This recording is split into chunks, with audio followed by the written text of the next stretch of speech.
Hello sir, this is Ashwant with roll number 17W01037, and we are asked to design. We are asked to present the video for the given question. It is given that it is a PPG signal which is corrected with baseline drifts and DC up to 0.5 Hz, and usually a PPG signal will also have power line interference and the instrumentation noise. We are given that the sampling rate is given as 100 Hz. Now, with reference to the COVID-19, it is said that COVID-19 patients usually um, suffer from a breathing disorder, so the respiratory rate is very important.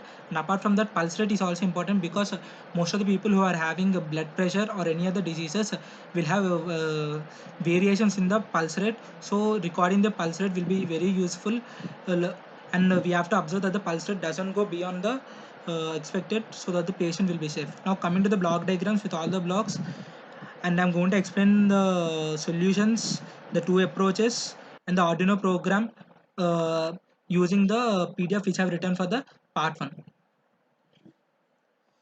Block diagrams. Here we can either first we have to pass through the band pass filters, which is given as 0.5 to 5 Hz, and the auto correlation function. We have to either use auto correlation function or the fast Fourier transform. If you use auto correlation, we have to use the zero crossing point. For FFT, you have to use the peak estimation, and we have to find the pitch period. So the transfer function can be obtained first for first order. It is 1 by s plus 1. We have to replace s with s square plus omega naught square by s omega. H of s, we have then we obtain the transfer function for bandpass filter like this. We have to find omega L using 0.5 Hz and omega H using 5 Hz. Omega L is equal to pi by 100, omega is equal to pi by 10. So for using the autocorrelation function, we have to find the first peak. We have to find the period. For finding the period, which is nothing but the first peak after the zero crossing points.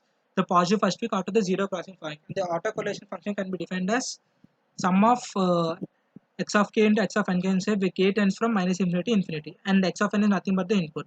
For zero crossing point, the logic is the point before x of I and after the zero crossing point before the zero points are opposite in sign, so the multiplication will give us 0, and we have to find the notice the first zero crossing point. And representing the above said theory in code, we have to define x of 100 for input, y of n, which is nothing but the ACF. Serial dot begin of 9600, which is nothing but the baud rate. Now using the loop, we have to find the autocorrelation function, which is y of x into x of I into x of j minus I, which is a multiplication of x of I with some delayed components of it. And we have to define we have to define a variable called k to find the to notice the first peak. First peak is nothing but where y of I and y of I plus 1 are opposite in sign. So we have to at such a condition we have to k is equals to I, and we have to break. So this is used for the zero crossing point. K is equals to I is nothing but the first zero crossing point. We have to break out of the zero crossing point, and this is the autocorrelation function for you, and this is used for the finding the peak. For using the for finding the peak, uh, we have to find the max. Let max is equals to 0, and let us start the loop from k, which is the first zero crossing point, and we have to check if there exists any value of y of I which is greater than the max. If there exists such value, we have to take that value of the index into k, and this is nothing but the peak index. Now period is nothing but the peak by f of s, which is the value from 0 to the peak. Your peak index is nothing but the value where y of I is greater than max, where y of I is the maximum value of the autocorrelated function. Now we have to find the pitch frequency. Pitch frequency is nothing but the inverse of period, that is 1 by period, which is fs by peak. This is the pulse rate by 60. Now pulse rate is nothing but the 60 into pitch frequency. So we have to output the pitch frequency using this formula, pitch frequency into 60, and this is used finding pulse rate using uh, autocorrelation function and passing through zero crossing point. Now using the fast Fourier transform, let us define n is equals to 1 is to 256. We usually take input of x in terms of 2 power 8. Here we have taken 256, and y of n is y of k is not, y of n assume the fast Fourier transform of x of n 256 samples.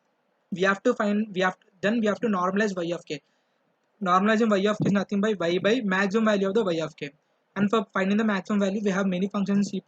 We can use any of the function, or we can define a new function called maximum. And we have to notice the peak index. Now pitch. To find the pitch, we have to like pitch frequency is nothing but the fs by peak. We have to find the pitch frequency, and sampling rate is already given as 100. We have to use it here. And now pitch frequency into 60 is nothing but the pulse rate. So we have to print the pulse rate. And now comparing, and the last question is compare performance metrics to be considered for the performance of the system. For this, we have to compare FFT and ACF. Comparing FFT and ACF, FFT is a better because it uses less memory power, and it is a fast thing, and it also uses some less power consumption and less computational complexity. So using FFT will be much more better than using ACF. And this is it for the explanation of the part 3. Thank you, sir.